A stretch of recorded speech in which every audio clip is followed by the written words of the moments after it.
जय सियाराम सगळ्यांना. सोनाली पिसे ब्लॉग मध्ये तुमचं स्वागत आहे. श्री स्वामी समर्थ. तर हे बघा, माहेराहून वानोळा आलेला आहे. आता आईकडनं आलं काय आणि मावशीकडनं काय आलं वेगळं नाही. तर बघू शकताय तुम्ही. आता मी मावशीकडे गेले होते मांजरीमध्ये, तर त्या गावाला गेल्या होत्या. गावाकडनं बघा हे घरातले द्राक्ष आलेले आहेत, गावाकडचे पाणी न मारलेले एवढे द्राक्ष आलेले आहेत. त्यानंतर हे स्वीट कॉर्न पण आलेलं आहे. हे पण आपलं घरचं आहे. हे स्वीट कॉर्न बघू शकताय तुम्ही. हे बघा, स्वीट कॉर्न दिलेला आहे. त्यानंतर हे आहे गोड आंबट लोणचं, म्हणजे लिंबाचं गोड आंबट लोणचं आहे. लोणचं लई छान आहे, मला आवडतं हे. तिला तिच्या नंदेनी दिलं होतं मावशीच्या, तर मावशीच्या गावाकडनं आलेलं हे आंबट गोड लोणचं आहे बघा. त्याच्यानंतर वांगे बघताय, घरचे वांगे बघा. काय नाही म्हणलं तरी भरपूर असं वानोळा आलेला आहे. हे बघा, वांगे आहेत. त्यानंतर इथं आहेत शेवग्याच्या शेंगा. मी तर शेवग्याच्या शेंगा सोलूनच आणल्या, तिथं बसून गप्पा मारत मारत. हे बघा,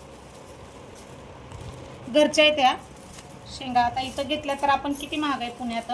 ह्या शेंगा 20 रुपये 30 रुपये पावशर मिळते. आज संडे मार्केट असतं आमच्या इथं लोगावमध्ये, तिथं तर 20 रुपये पावशरने मिळतं.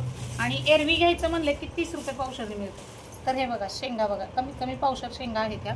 ह्यात 2 जरी आल्या असतात तरी घरचं वेगळं टेस्ट लागते. पाणी न मारलेलं हे माल. आणि हे वांगे बघा, छोटे मोठे जसे मला पाहिजे तसे मी आणलेले आहेत.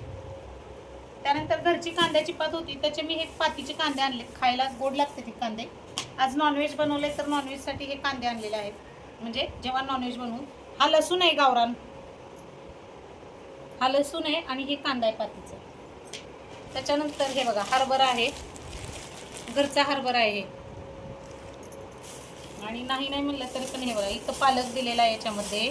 आणि ह्या घरच्या मिरच्या बघा, हे आमच्या सोलापूर भागात अशा मिरच्या हे होते, जास्त तिखट नसते त्या आणि खायला पण खूप छान चवीच्या असतात. ह्या हिरव्या मिरच्या पण याच्यामध्ये आलेल्या आहेत.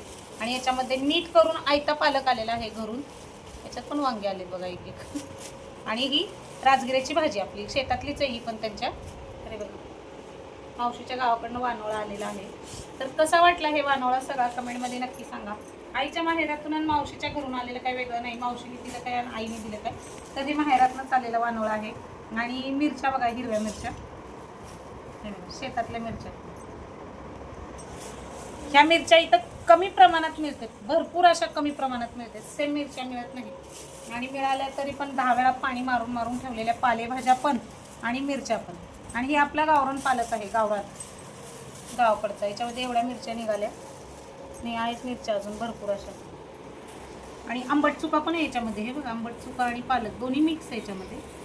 तर मी याच्यामध्ये काय काय दिले काय काय बघितलं नाही मी, पण भरपूर अशा भाज्या आलेल्या. तर एवढ्या साऱ्या भाजी दिल्यात मावशीने, बघू शकताय तुम्ही. त्यांचं लई जीव आहे माझ्यावर आणि माझं पण त्यांच्यावर खूप म्हणजे खूप प्रेम आहे. आणि कुठलीही गोष्ट आता हल्ली तर सोनीला पहिले किंवा मला पहिले आणि माझ्या पोरांना पहिले असं म्हणून देते. तरी बघू शकताय, फक्त जायला तकलीफ झाली. आवडनी साहेबांनी नेलं आमच्या आणि मग मी एवढं सगळं आणलं. त्याबद्दल आधी साहेबांना थँक्यू म्हणते आणि मग माझ्या मावशांना थँक्यू म्हणते. खूप छान वाटलं. घरी गेल्यानंतर बहीण आली होती आमची, स्वाती पुण्याची, बिरू स्वाती आली होती. मग भावाला भेटलं, खूप छान वाटलं. तर हा व्हिडिओ कसा वाटला, माहेरातून आलेला वानोळा कसा वाटला हे कमेंटमध्ये नक्की सांगा. आणि मस्त असे पाणी न मारलेले ताजे काळे वांगे आपल्या गावाकडचे सोलापूरचे आणि द्राक्षे पण.